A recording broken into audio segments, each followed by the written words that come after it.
Difference between will have and would have.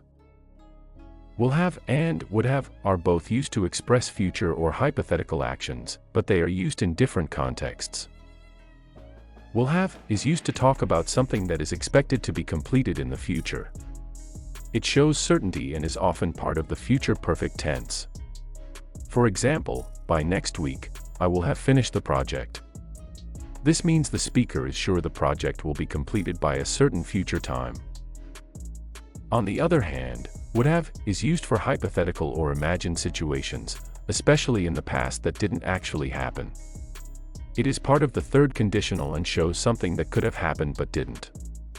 For example, I would have gone to the party if I had known about it. This means the speaker did not go, but under different circumstances, they might have.